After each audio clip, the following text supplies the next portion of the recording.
Y sabemos que a los que aman a Dios, todas las cosas le ayudan a bien. Esto es, a los que conforme a su propósito son llamados.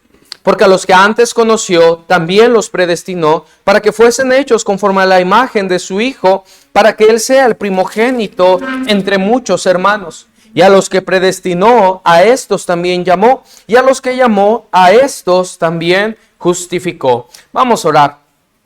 Señor, te pedimos tu bendición sobre tu palabra.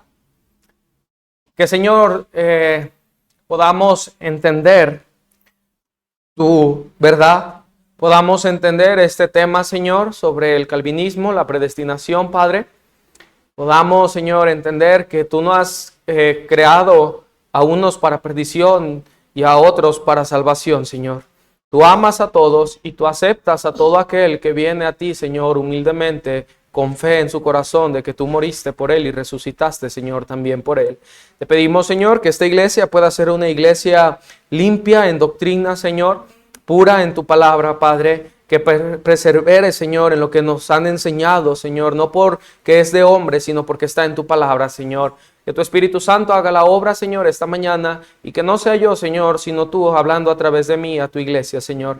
Dame, Señor, ese amor para poder compartir a mis hermanos. Te pido esto en el nombre de Jesús. Amén. La semana pasada hablábamos de los falsos profetas, ¿verdad?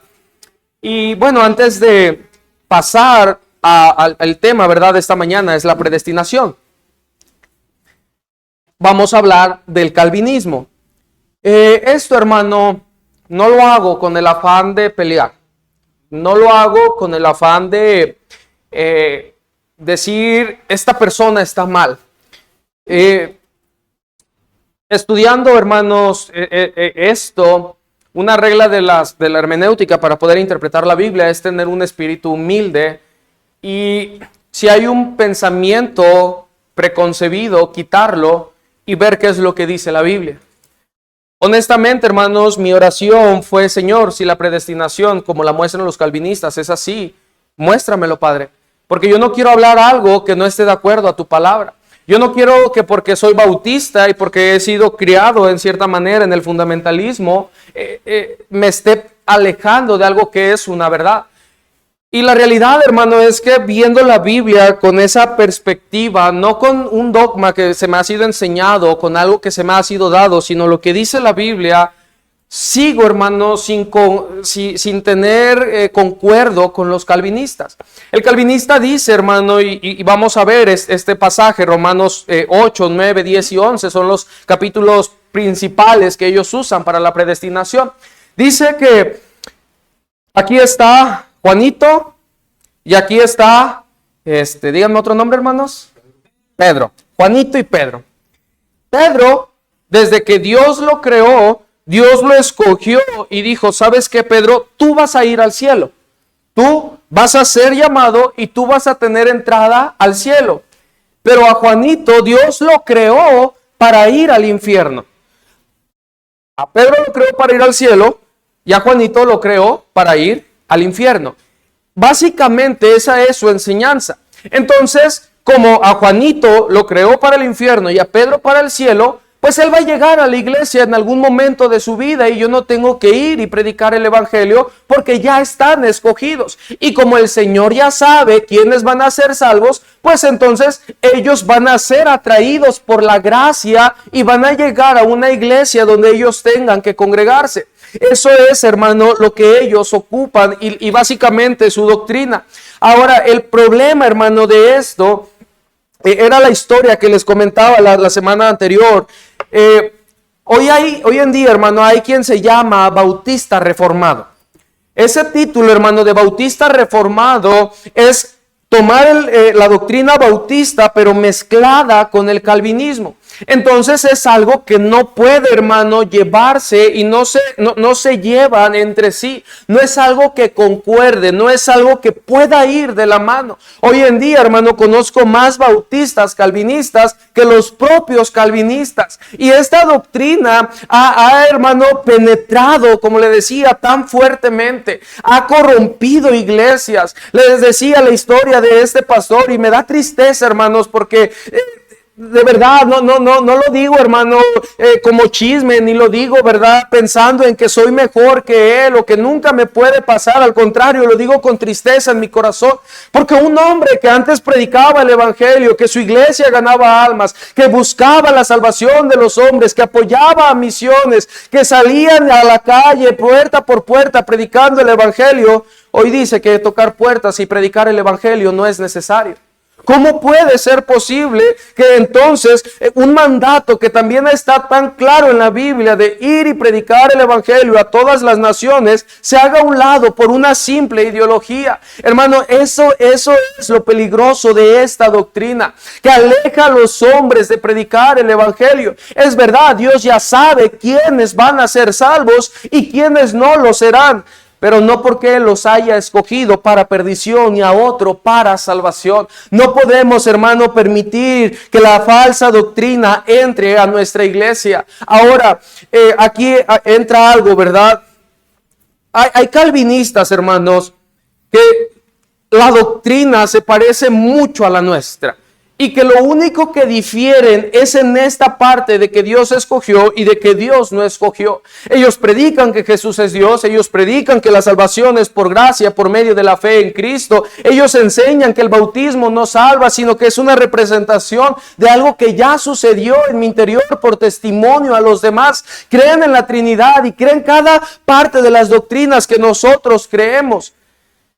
Pero este punto, hermano, no lo podemos compartir porque no es algo bíblico. Hermanos, hay buenos libros, ¿verdad? De temas aparte de este tipo de hombres. Por ejemplo, uno de los más conocidos que defienden esta postura, su nombre es John MacArthur.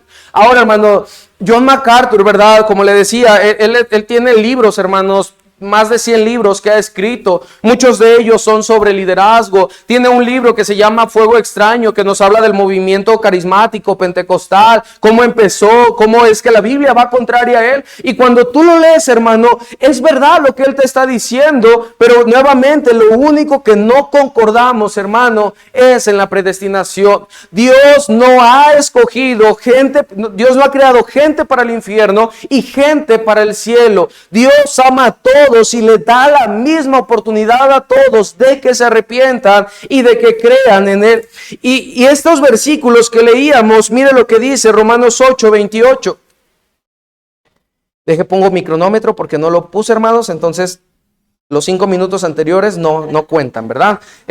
Romanos 8:28 dice así: y sabemos que a los que aman a Dios, todas las cosas les ayudan a bien. Esto es, a los que conforme a su propósito son llamados. Entonces, Dios dice que los que conforme a qué, a su propósito son llamados. El pasaje, el capítulo 8, hermano, está hablando de la seguridad del creyente y de su vida en el Espíritu. El enfoque no es quién sí y quién no, sino más bien tiene un enfoque práctico en nuestra salvación. No es quién sí y quién no escogió Dios, sino más bien el para qué Dios nos ha salvado. Ahora dice el versículo 29, porque los que antes conoció. Esa palabra conoció, hermanos, el original viene de ginosco. Esto no significa solo saber de forma intelectual. Yo, hermano, le conozco a muchos de ustedes de una forma, por decirlo así, intelectual. Yo sé que usted se llama, vamos a decirlo así, yo sé que usted se llama Toño, yo sé que usted está casado con la hermana Marta, yo sé que usted vive en Ignacio Allende, ¿verdad? 310, me sé la dirección porque ahí tengo la carpintería. 21 de marzo, maneja un Toyota, tiene otro carro, ¿verdad? Yo lo conozco de forma intelectual, ¿sí? Pero esta palabra no solamente da ese sentido, sino que también, hermano, denota la idea de relacionarse íntimamente. Yo conozco al hermano de forma intelectual, pero tener una relación íntima con él es algo aparte. Porque yo tener una relación con Él involucra amarlo, involucra saber que le gusta, involucra conocerlo más allá de lo exterior. Esa palabra, hermano, es lo que significa. El Señor, hermano, nos ha amado y nos ha conocido a través de un amor. No habla de una elección entre tú sí y tú no, sino más bien de Dios conociendo en una relación de amor a aquellos que responderían a su llamado. Ahora continuamos leyendo el versículo con esto en mente. Dice, también los predestinó. Esa palabra, hermanos, predestinó, viene de prooricen. Prooricen, como si dijéramos, bueno, algo así como prioricen. Dice, su significado, hermano, es determinar con anticipo el final o el destino de algo. El texto, hermano, no nos dice quiénes serían salvos. Y perdón si parece repetitivo o si estoy leyendo mucho, hermanos. Quería hacer lo más exacto en mis palabras posible. Sino, el texto no nos dice quiénes serían salvos, sino para qué serían salvos. Dice la parte final de ese versículo, los predestinó, determinó que aquellos que había conocido que iban a aceptar para que fuesen hechos conforme a la imagen de ¿qué? De su Hijo, para que sea el primogénito entre muchos hermanos. Dios, hermano, nos conoció de antemano. Dice en Primera de Juan que según, Primera de Juan me parece que es, que según su presciencia en toda la historia, como Él lo conoce todo, nos escogió, nos supo quiénes iban a ser salvos, nos amó, nos aprobó por su amor, nos predestinó, dándonos un destino que es parecernos a Jesús. Entonces, esta palabra predestinar no quiere decir que Dios escogió, sino más bien que Dios determinó en la razón de tu llamado al cristianismo. Y esa razón de la por cual tú estás aquí, del por qué tú conociste a Cristo, es parecerte más a Cristo, pero no porque Dios te creó a ti para ir al cielo y a los otros que no lo conocen para ir al infierno. Eso es bien, hermanos, importante que lo vayamos entendiendo. Ahora sí, en el capítulo 9, 10 y 11, como les mencioné, son pasajes, hermanos, esenciales de esta doctrina. Pero hay cosas que cuando ellos hablan, hermanos, se contradice. Pablo, hermano, de capítulo 9 al versículo del 1 al 18, nos habla del sentir por la salvación de Israel y de que ellos tenían la promesa. ¿Cuál promesa? Cristo. De que el Mesías, hermano, iba a venir y iba a ser de la carne, ¿verdad? Del pueblo de Israel. Pero ellos, hermanos, rechazaron esta promesa. Esto no quiere decir que Dios falló la promesa, sino fue Israel quien rechazó a la promesa. Mire lo que dice el versículo 8. Esto es, no los que son hijos según la carne son los hijos de Dios, sino los que son hijos según la promesa son contados como descendientes. El Señor hablando, ¿verdad, Pablo? Hablando de que los que son hijos no son aquellos que son del pueblo de Israel, sino aquellos que han creído la promesa.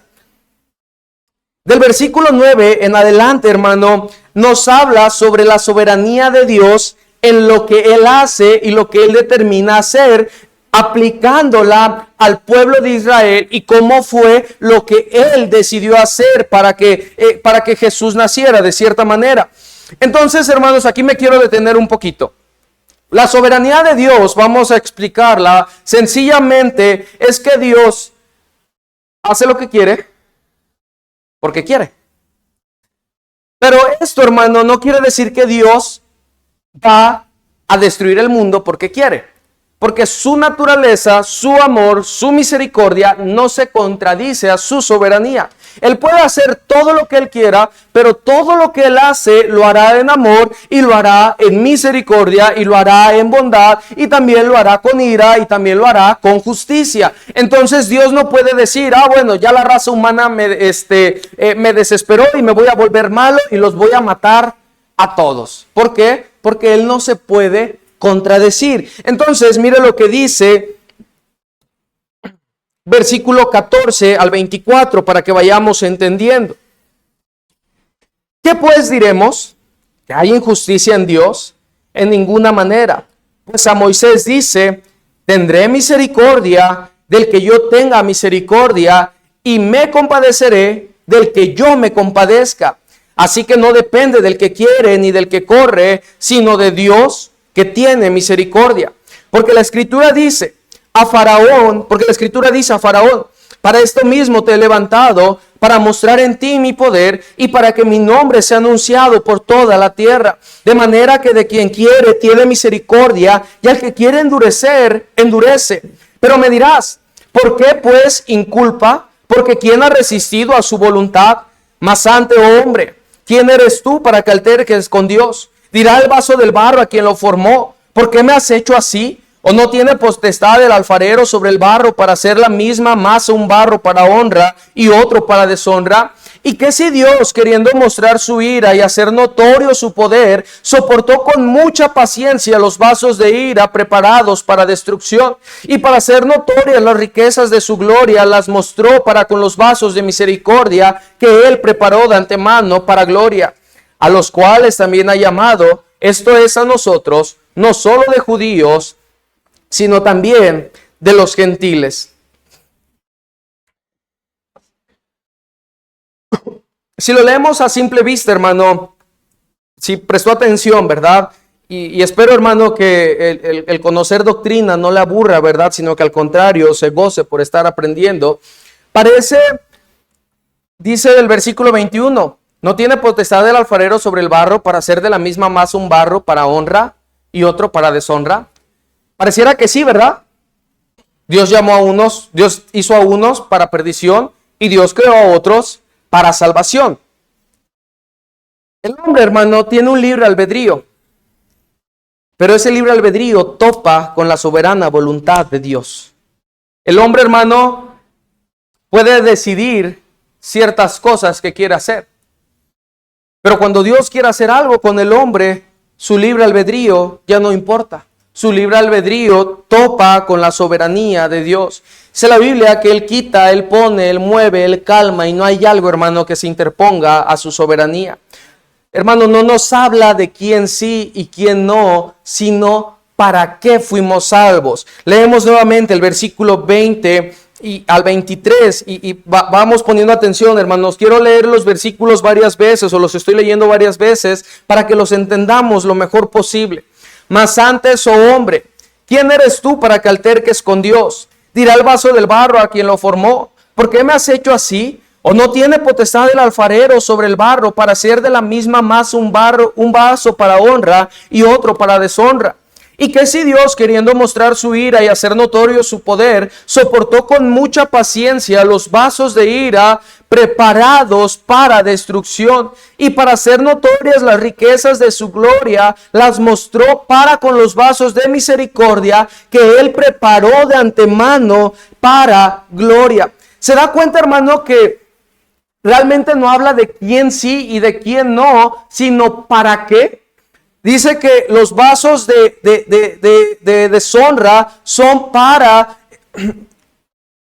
destrucción y los vasos de honra son para su gloria. Nos está hablando de que el creyente es para la gloria de Dios y de que el incrédulo es para la destrucción. No porque Dios lo haya querido crear así, sino porque Él ha decidido rechazar a Dios. Dios, sabiendo quién sí creería y quién no lo haría, determina el propósito de cada uno de ellos. Y pudiéramos pensar en el versículo 21 dice, para hacer de la misma masa un vaso. O sea, dice que Dios los creó. Pues sí, ¿no? Dios creó todo. O sea, Dios dice, ¿sabes qué? Yo creé a Adán y Eva sabiendo que iban a pecar. Y no los creé para que pecaran. Los creé en un lugar donde era perfecto y donde todo era agradable, pero no los creé para que ellos pecaran. Ellos por su voluntad decidieron pecar, ellos por su voluntad decidieron equivocarse y decidieron fallar. Dios, hermano, creó a todos, hizo a los salvos y a los que no son salvos, porque Él es el creador de todo lo existente. Pero eso, hermano, tampoco señala que Dios haya escogido a quien creería y a quien no. Su poder es soberano y Él decide crear a toda la humanidad sabiendo que muchos le rechazarían, pero que también muchos lo aceptarían. El propósito de cada uno de estos dos grupos, hermano, también lo diseñó el poder de Dios. Lo mencioné, los vasos de ira para destrucción, aquellos que no creen, y los vasos de misericordia para gloria a aquellos que sí creen. Esa palabra, hermanos, vamos ahí al versículo 22, la parte final, versículo 23, que Él preparó de antemano para gloria. Acompáñame a Efesios 2:10.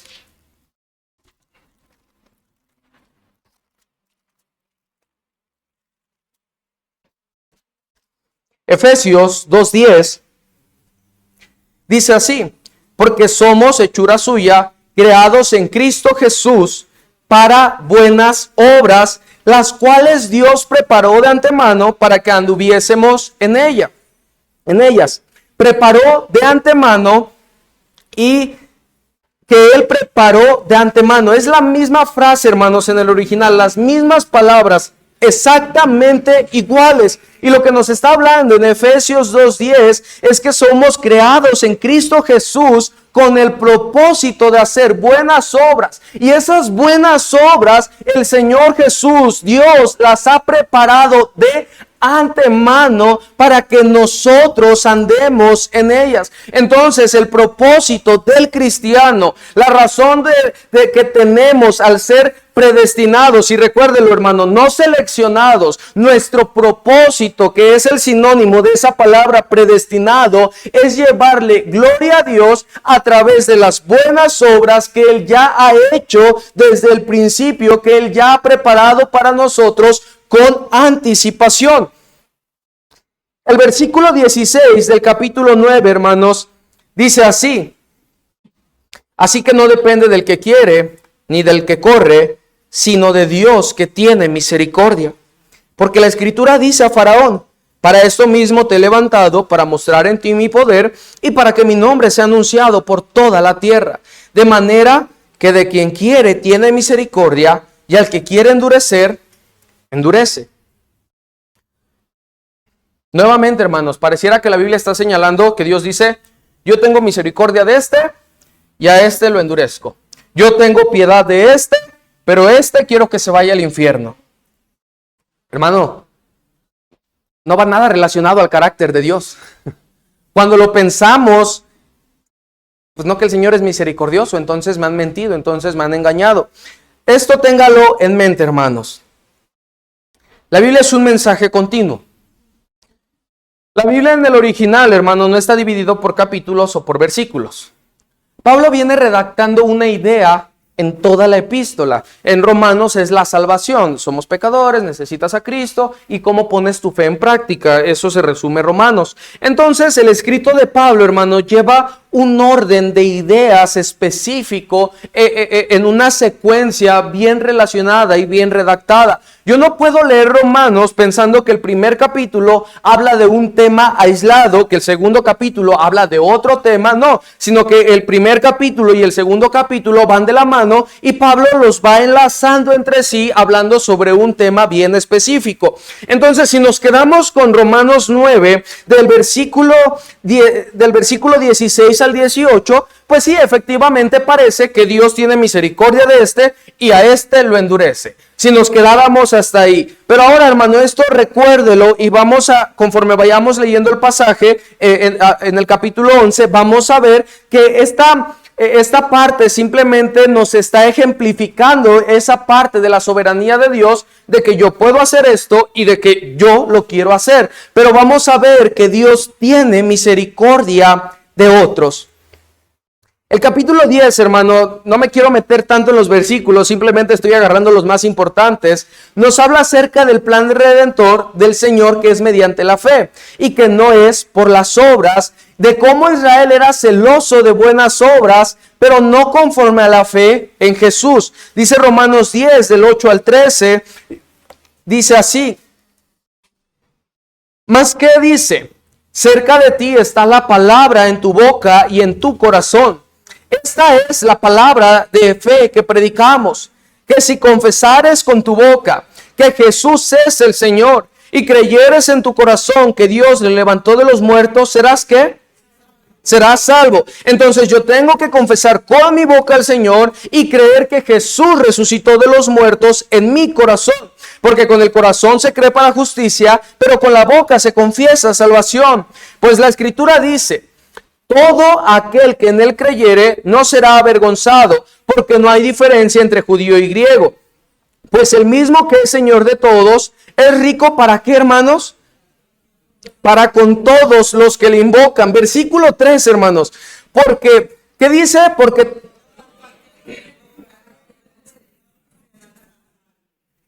Porque todo el escogido del Señor será salvo. Entonces, si yo digo aquí, ¿saben qué? Todos aquí, excepto el hermano Miguel, vamos a ir a ver el terreno. ¿Vamos a ir todos? No. ¿Va que no? Sí, quiero que nos acompañes, hermano Miguel. Porque no. ¿Qué dice todo, hermano? ¿Hay otra palabra para decir todo? No. Entonces, todo hombre, toda mujer, todo niño, todo adolescente, todo joven, todo señor de la tercera edad, señora de la tercera edad, que invoque el nombre del Señor, que tenga conciencia de lo que está haciendo, será salvo. Entonces no es quien sí y quien no, porque el Señor le da la oportunidad a todos. Pienso en Juan 3:17. Dice el Señor: el que en él cree no es condenado, pero el que no cree ya ha sido condenado. Entonces el Señor, yo lo veo de esta manera, el Señor nos dice: tú puedes creer o tú puedes no creer. Si crees, no eres condenado, pero como yo sé que no ibas a creer, ya eres condenado. Pero no porque yo te obligue a no creer o porque yo te haya creado para creer o para no creer. Entonces, hermano, el Señor es soberano, sí, pero el hombre también tiene una voluntad. Ahora, esa voluntad no pasa por encima de la soberana voluntad de Dios. Dice en Romanos, hermano, capítulo 11, ahora sí, entrando, ¿verdad? Voy a explicar casi los términos, hermano, un poco más al inicio. Simplemente quiero sentar las bases para que podamos entender la idea de la cual Pablo viene hablando desde Romanos capítulo 8. En Romanos 11, del 1 al 5, hermano, nos habla sobre el remanente de Israel, que Dios guarda a los suyos, no los escoge, los cuida de no apartarse, hermano, los guía. Dice el versículo, leemos, hermano, Romanos 11, del 1 al 5. Digo pues, ¿ha desechado a Dios a su pueblo? En ninguna manera, porque también yo soy israelita de la descendencia de Abraham, de la tribu de Benjamín. ¿No ha desechado Dios a su pueblo, el cual desde antes conoció? ¿O no sabéis que dice de Elías la Escritura, como invoca a Dios contra Israel diciendo: Señor, a tus profetas han dado muerte y tus alturas han derribado, y solo yo he quedado y procuran matarme? Pero ¿qué le dice la divina respuesta? ¿Qué, hermanos? Reservado 7,000 hombres que no han doblado la rodilla delante de Baal. Así también aún en este tiempo ha quedado un remanente escogido por gracia. El Señor, si se da cuenta, escoge a estos 7,000 hombres que no han postrado rodilla ante Baal. Postrar rodilla ante Baal, hermano, era hacer idolatría, algo con lo que el pueblo de Israel estaba batallando. Y dice: yo los he reservado, los he cuidado, los he guardado, los he protegido de que no doblen rodilla, porque esos 6,000 hombres me sirven. Ahora, ¿cómo nosotros aplicamos eso? ¿Alguna vez, hermano, antes de conocer a Cristo, estuvo al borde de la muerte en alguna ocasión? ¿Quién cree que lo guardó para que fuera salvo? Dios. El Señor nos cuida nos guarda, nos dirige, nos instruye al punto que lleguemos a nuestra salvación. El Señor guarda a los que Él sabe que habían de creer. Romanos 11, versículo 11 al 29, hermanos. Básicamente lo que Pablo les dice, ¿sabes qué? Porque dice el versículo 11, vamos a leerlo, hermanos, mejor. Digo pues, ¿han tropezado los de Israel para que cayesen? En ninguna manera, pero por su transgresión vino la salvación a los gentiles para provocarles a celo. O sea, dice, el pueblo de Israel rechazó la promesa, lo que habíamos mencionado, y los gentiles aceptaron esa promesa, no todos, sino un grupo al mismo tiempo, como varios de los judíos sí aceptaron esa promesa. Pero dice que esto, hermano, fue para provocar a celo al pueblo de Israel. El hecho de que los judíos rechazaran a Cristo provocó que la salvación pasara a los gentiles, y por este celo, hermano, dice Pablo, ¿verdad? El versículo 14, por si en alguna manera puedo provocar a celos a los de mi sangre y hacer salvos a alguno de ellos. Entonces lo que dice, ¿sabes qué? Los judíos rechazan, los gentiles aceptan, el pueblo judío se siente celoso, y por ese celo de que los judíos rechazaron, varios de los judíos aceptan esa misma promesa. Dios obra, hermanos, soberanamente en las situaciones que rodean al hombre, no en la voluntad del hombre. Dios mueve las situaciones del hombre, no mueve la voluntad del hombre. Dice el versículo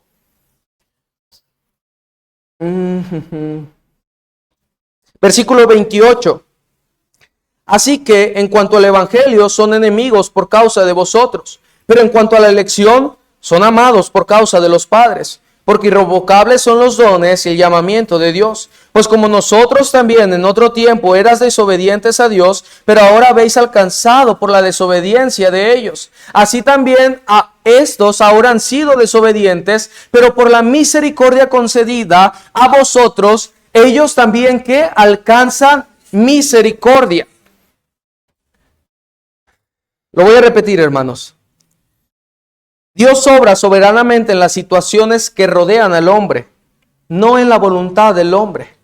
Dios mueve las situaciones del hombre, no mueve la voluntad del hombre. La soberanía de Dios, libre albedrío. Vamos, ahora sí, hermanos, un poquito ya aterrizando, ¿verdad? Dios dice con Israel lo que les explicaba. Yo no puedo hacer que Israel me acepte porque quiero que me acepte. ¿Quiero que me acepte? Sí. Es el pueblo del Señor. El Señor quiere que su pueblo sea salvo, que Israel un día le confiese como Salvador.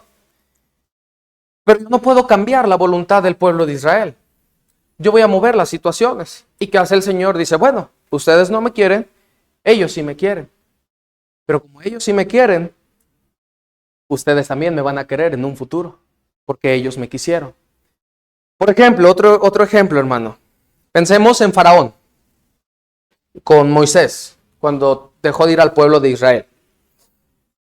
¿Faraón quería dejarlo así?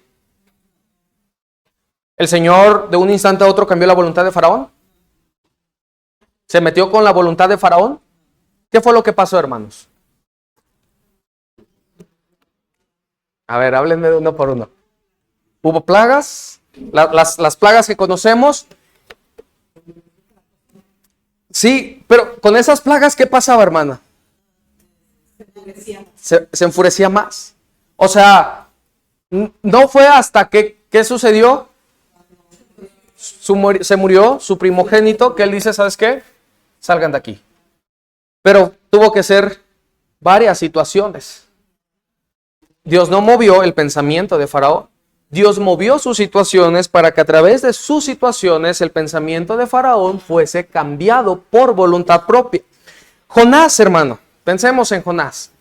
Esta historia, hermanos, nos marca la soberanía de Dios, creo yo, como en ninguna otra historia. El personaje principal no es Jonás, sino es lo que Dios hace, aunque nosotros no querramos hacerlo. Dios quería que Jonás predicara ¿dónde? ¿Y Jonás se fue a dónde? Tarsis, Tarsis, ¿verdad? El otro es Saulo de Tarso. Jonás dice, no, yo no quiero. Tenía sus razones, ¿verdad? ¿Por qué? Porque el pueblo ninivita era un pueblo asesino hacia el pueblo judío. Y dice Jonás, no, yo no quiero. Tarsis, hermano, Nínive estaba al norte y Tarsis estaba al sur. La posición completamente contraria. Pero en la historia de Jonás, hermanos, vemos cómo el gran pez obedece a Dios. Vemos cómo los tripulantes del barco obedecen a Dios. Vemos cómo el pueblo ninivita obedece a Dios. Pero vemos cómo termina Jonás obedeciendo a Dios. Aunque Jonás no quería, termina predicando en Nínive. ¿Dios movió la voluntad de Jonás? Después se termina quejando. ¿Por qué lo salvaste? Dios le crea una tempestad a Jonás. Dios pone un gran pez a Jonás. Dios pone 3 días y 3 noches a Jonás en el vientre para que Jonás diga, ¿sabes qué? Voy a ir a Nínive. Pensemos en Saulo. Un perseguidor de la iglesia, híjoles, como ningún otro, ¿verdad? Creo yo. El Señor le cambia las situaciones, dice que camino a Damasco, como ya lo había hecho quizás otras veces, yendo por aquellas cartas, ¿verdad? De los sacerdotes para que les permitiese ir a matar a los cristianos. Se le aparece el Señor. Lo ciega totalmente y le dice, Pablo, ¿por qué me persigues? Dura cosa te es dar goces contra el aguijón. Pablo termina rindiéndose a causa de que el Señor mueve sus situaciones y ahora cambia su voluntad preguntando, Señor, ¿qué quieres que yo haga? Hermano, el Señor no mueve la voluntad del hombre, mueve las situaciones del hombre. Pero ahora piensa en esto. Usted tuvo situaciones y circunstancias que lo hicieron acercarse al Señor. ¿Estamos de acuerdo? ¿Sí? Enfermedad, problemas económicos, problemas familiares, muertes, divorcios, hijos en desobediencia, alcoholismo, drogas, una vida desenfrenada, sentimientos de soledad, de depresión, de ansiedad. Y esas situaciones son las que nos hicieron acercarnos al Señor y creer en Él como Salvador. El sentirnos insatisfechos espiritualmente quizás fue lo que nos acercó. Pero gloria a Dios por esa situación que nos acercó, que Dios nos guardó y que hoy lo tiene aquí con un plan.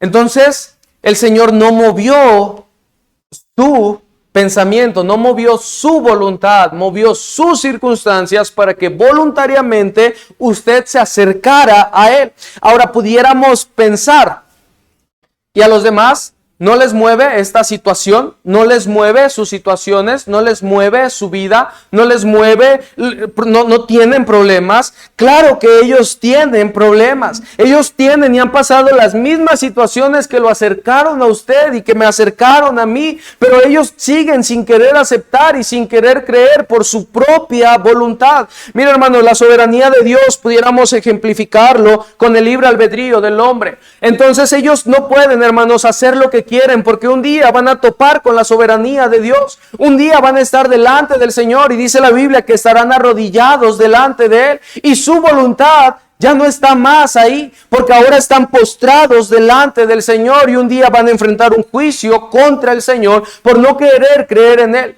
Piense en esto. Imagínense un barco. Imagínense, ¿verdad? Que un barco sale, un crucero. En el crucero, hermano, hay muchas amenidades. Hay alberca, hay restaurante dentro de él, hay bares, hay casinos. Usted en ese barco, hermanos, puede hacer lo que usted quiera.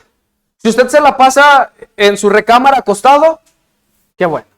Si usted se la pasa en el barco tomando, qué bueno. Si usted se la pasa en el barco leyendo la Biblia, qué bueno. Si usted se la pasa en el barco jugando en el casino, qué bueno. Pero ese barco tiene un destino. Y aunque tú hagas lo que hagas dentro de ese barco, vas a llegar al punto donde tiene que llegar. La vida es como ese barco. Nosotros podemos hacer lo que queramos en este mundo. Podemos malgastar nuestra vida o podemos usarla de una forma correcta. Podemos rechazar o podemos aceptar. Pero un día vamos a topar con la soberanía de Dios en su segunda venida. como lo mencioné, no habrá nadie que pueda estar erguido y parado delante de Él. Entonces, el Señor, hermano, no cambia nuestra voluntad, cambia nuestras situaciones para que voluntariamente nosotros le aceptemos, pero no porque Él haya creado a unos para perdición o a otros para salvación. Dice, hermanos, capítulo 11, versículo 30. Versículo 32. Porque Dios sujetó a todos en desobediencia. ¿Para qué? Pero ¿cómo? Si anteriormente me había dicho que del quien quiere tiene misericordia. Pues Él tiene misericordia de todos. Dice la Biblia que la voluntad de Dios es que todos los hombres sean salvos y vengan al conocimiento de la verdad. Esa es la voluntad de Dios. Pero el hombre no quiere aceptar esa voluntad porque en su voluntad él decide rechazar a Dios. Entonces, hermano, el Señor dice que sujetó a todos en desobediencia para tener misericordia de todos. El Señor no tiene misericordia de ti sí y de ti no, sino que todos tienen la misma misericordia de parte del Señor. No podemos pensar que porque Dios tiene misericordia de mí, no lo tiene del de afuera. Como le dije, hermano, los mismos problemas que usted tiene, que lo hicieron acercarse, la misma circunstancia que lo hizo doblar rodillas delante del Señor, la tiene la misma persona de afuera. ¿De verdad cree que la gente de afuera no ha pasado por muertes de familiares cercanos? ¿De verdad cree que la gente de afuera no tiene problemas económicos? ¿De verdad cree que la gente de afuera no tiene problemas familiares, no tiene problemas emocionales o espirituales? Pero ellos no quieren acercarse al Señor y el Señor no quiere que nosotros lo hagamos por imposición, sino que lo hagamos por amor al Señor, que voluntariamente le aceptemos, que voluntariamente creamos en Él, que voluntariamente le sirvamos, no porque Dios haya tenido misericordia de uno sí y de uno no.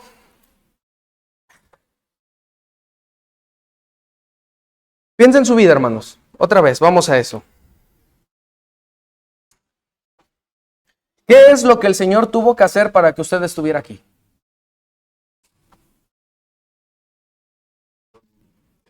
Por compartir eso con los que tocamos de Cristo. Por ejemplo, a mí me hizo aceptarme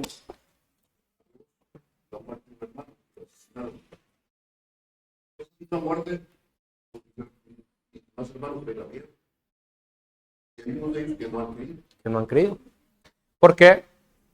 Porque Dios pasaron lo mismo, la misma situación. Pero el único que decidió creer y aceptar fue el hermano Toño. Usted pudiera pensar, y parte va relacionado con también el mensaje que veíamos hace como 2 semanas de la voluntad de Dios. ¿Por qué me ha sucedido todo esto? ¿Por qué tuve que nacer en esta familia? ¿Por qué tengo estos hermanos? ¿Por qué tuve que nacer con estos problemas? ¿Por qué tuve que nacer con estas necesidades? ¿Por qué tuve que pasar con esto? Todo eso, hermano, el Señor lo ha usado para tenerlo aquí, para que hoy pueda usted conocerlo. Y eso, hermano, es suficiente razón para glorificarlo y para exaltarlo. Mire el capítulo cómo termina. Versículo 33 al 36. Oh profundidad de las riquezas de la sabiduría y de la ciencia de Dios. Cuán insondables son sus juicios e inescrutables sus caminos. Porque ¿quién entendió la mente del Señor? ¿O quién fue su consejero? ¿O quién le dio a él primero para que le fuese recompensado? Porque de Él y por Él y para Él son todas las cosas. A Él sea la gloria por los siglos de los siglos. Amén. Hermano, ¿quién entiende lo que el Señor hace? Absolutamente nadie. ¿Quién es capaz de darle consejo? Nadie. Pero lo que Él ha hecho en nuestras vidas es una obra grandiosa y es una obra maravillosa. Cómo nos ha dirigido, cómo nos ha cuidado, cómo nos ha guardado, cómo nos ha instruido, cómo nos ha puesto en el lugar exacto que Él quiere donde nosotros estemos para que por nuestra voluntad creamos en Él. Y gloria a Dios porque Él es soberano y porque mi voluntad un día topó con su voluntad y esa voluntad me cambió, me transformó, me salvó, me redimió y hoy puedo estar aquí maravilla, hoy puedo conocerle. No, no hay tal cosa como la predestinación. Dios ama a todo el mundo. La predestinación suena fatalista, es terrible, no va con el carácter amoroso de Dios. Yo no puedo entender, hermano, cómo dicen cuando tenemos Juan 3:16, porque de tal manera amó Dios al mundo que ha dado a su Hijo unigénito para que todo aquel que en él cree no se pierda, mas tenga vida eterna. Dios ama al mundo, Dios dio su vida por el mundo. Él es la propiciación por los pecados, no solo de nosotros, sino también de todo el mundo. Él quiere que cada hombre confiese que Jesús es el Señor. Él quiere que cada hombre sea salvo. Él ama cada alma sin importar lo que haya pasado, pero la responsabilidad, hermanos, de predicar es nuestra. El Señor tiene una mente maravillosa, sumamente compleja para nosotros. Si lo entendiéramos, nuestra mente se deshace. No hay lenguaje, hermano, para describirle. No hay palabras para poder extender su gloria y para poder mostrar lo que Él hace. Pero ese poder nos tiene hoy aquí. Esas situaciones que ha pasado, hermano, no se avergüence de ellas. Lo que usted haya vivido, lo que usted le hayan hecho, por lo cual usted haya atravesado, es precisamente lo que lo tiene aquí. Sí, ha pasado momentos dolorosos, todos lo hemos hecho, pero esos momentos, esas circunstancias tristes, lamentables, nos tienen hoy con el Señor. Y gloria a Dios, porque Él permitió eso. Vamos a orar, hermanos. Gracias, Padre, por lo bueno que eres. Gracias, Señor, por tu palabra. Gracias, Dios, porque podemos gozarnos, gloriarnos de lo que tú has hecho en nuestras vidas. Pero no podemos olvidar, Señor, que tú amas a todos. No podemos olvidar, Señor, que ahí hay gente afuera que necesita conocer el Evangelio. No podemos pensar, Señor, que un día debemos de dejar de predicar tu palabra, Señor. Señor, rogamos por este lugar, por esta iglesia. Que la mala doctrina, Señor, falsos maestros nunca se levanten en medio de esta congregación. Señor, protege a tu iglesia. Señor, guarda a tu iglesia. Que podamos crecer en tu palabra, Padre. Señor, entendamos que si esta tarde tú nos tienes aquí, Señor, si esta tarde, no importa si tenemos poco tiempo, si tenemos mucho tiempo, es porque tú tienes un plan para nosotros. Es porque tú estás haciendo algo con nosotros y tú quieres, Señor, algo de nosotros. Gloria sea dada a ti, Padre, por lo que has hecho en nuestras vidas. Gracias por ser soberano, Señor. Y porque nos has hecho rendirnos voluntariamente ante quien tú eres, Señor. Hónrate, glorifícate, Padre, en el nombre de tu Hijo amado, Cristo Jesús. Amén.